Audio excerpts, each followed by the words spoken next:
Selamat datang kembali di penelusuran mendalam kita. Hari ini, kita punya sumber yang menarik banget nih. Judulnya Syarah Asbaq Naqsbandiyah Mujaddidiyah. Iya, betul. Ini semacam peta jalan spiritual ya, detail banget kelihatannya, untuk tarekat Sufi Naqsbandi Mujaddidi. Nah, misi kita hari ini, coba kita gali inti pendekatannya yang sangat terstruktur ini. Tepat sekali. Sumber ini memang menyajikan sebuah sistem ya, langkah demi langkah yang sangat jelas, tapi nah ini penting nih, perlu dicatat dari awal. Penulisnya sendiri menekankan buku ini tuh penjelasan aja, bukan pengganti bimbingan langsung. Harus ada guru spiritual yang sah, syekh, mursyid gitu. Oh, oke. Kalau coba-coba sendiri, wah itu justru bisa berisiko katanya. Oke, dicatat. Jadi ini perlu bimbingan ya. Mari kita bedah intinya kalau gitu. Sumber ini fokusnya kan ke 3 pilar utama ya untuk pembersihan batin. Bisa di-breakdown sedikit apa aja tuh? Tentu. Jadi 3 fondasi utamanya itu, pertama ada zikir. Zikir itu kan artinya mengingat Tuhan ya. Nah, khususnya di sini zikir ismuzat, itu nyebut nama Allah dalam hati, dan juga zikir nafi itsbat. Itu yang la ilaha illallah. Itu yang pertama. Oke, zikir. Kedua, ada muraqabah. Ini lebih ke arah kontemplasi atau meditasi mendalam gitu. Murakabah ya. Dan yang ketiga, nah ini juga penting, robitah syekh.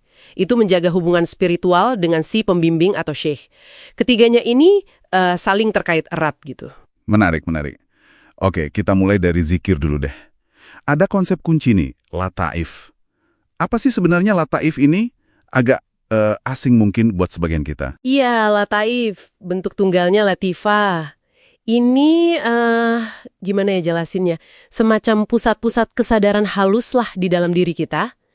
Sumber ini memetakan ada beberapa titik. Yang paling awal itu latifah qalb, titik hati. Lokasinya kira-kira 2 jari di bawah dada kiri. Gitu. Nah, zikir Allah tadi itu difokuskan di situ. Fokus di titik itu ya? Iya, fokus batin aja, tanpa suara. Tujuannya, yaitu tadi, membersihkan kotoran spiritual di hati, terus membuka kesadaran kita akan Tuhan. Jadi kayak latihan fokus batin di titik-titik energi tertentu gitu ya, untuk pembersihan. Dan ini ada tahapannya berarti ya, nggak langsung semua. Betul sekali, bertahap. Setelah hati atau qalb tadi, nanti fokus zikirnya geser lagi ke lataif lain.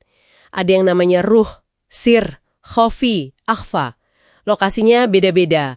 Ada yang di dada kanan, atasnya lagi, sampai ke dahi. Nah, setiap titik ini menurut sumbernya terkait sama pemurnian sifat tertentu. Oh gitu. Misalnya? Iya, misalnya nih zikir di latifah ruh itu untuk mengatasi sifat marah.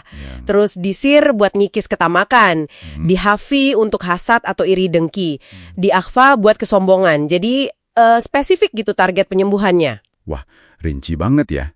Lalu tadi ada jenis zikir lain, nafi itsbat. Bedanya apa nih sama yang fokus di lataif tadi? Nah, zikir nafi itsbat ini penekanannya agak beda. Diawali dengan peniadaan dulu kan. La ilaha, tiada Tuhan. Baru penegasan, illallah, selain Allah. Prakteknya seringkali lebih kompleks.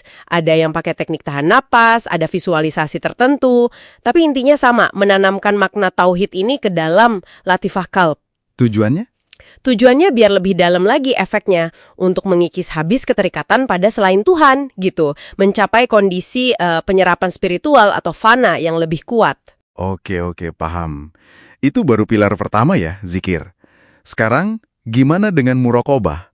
Ini kayaknya level berikutnya ya setelah pembersihan awal. Persis, bisa dibilang gitu. Muraqabah itu kontemplasi mendalam. Jadi praktisi itu fokus merenungkan aspek-aspek ilahi sambil mengharapkan adanya limpahan spiritual atau faid dari Tuhan. Dan ini juga sangat bertahap, nggak langsung. Dimulai dari kontemplasi keesaan Tuhan, ahadiyat, terus naik lagi, merenungkan gimana Tuhan bermanifestasi, tajaliyat istilahnya, dalam ciptaannya. Nah ini nanti dikaitkan lagi sama lataif yang tadi. Wah, nyambung lagi ke lataif ya. Iya, nyambung lagi. Contohnya nih, ada muraqabah namanya tajaliyat latifah qalb. Itu menghubungkan hati si praktisi dengan realitas spiritual Nabi Adam dan Nabi Muhammad. Fokusnya pada af'al atau perbuatan ilahi. Tujuannya mencapai fana dalam perbuatan Tuhan. Dan tingkatannya ini terus naik loh, ngelewatin stasiun-stasiun spiritual namanya wilayat. Ada wilayat suhro, wilayat kubro, terus ada lagi hakaik, realitas hakiki. Hakaib. Ya, hakaik itu pemahaman mendalam tentang realitas spiritual tertentu. Misalnya hakikat Ka'bah atau hakikat Nabi Muhammad. Jadi emang sangat berlapis dan ya butuh waktu, butuh bimbingan. Gila, ini sistematis banget ya. Oke, pilar ketiga sekarang. Rabita Syekh.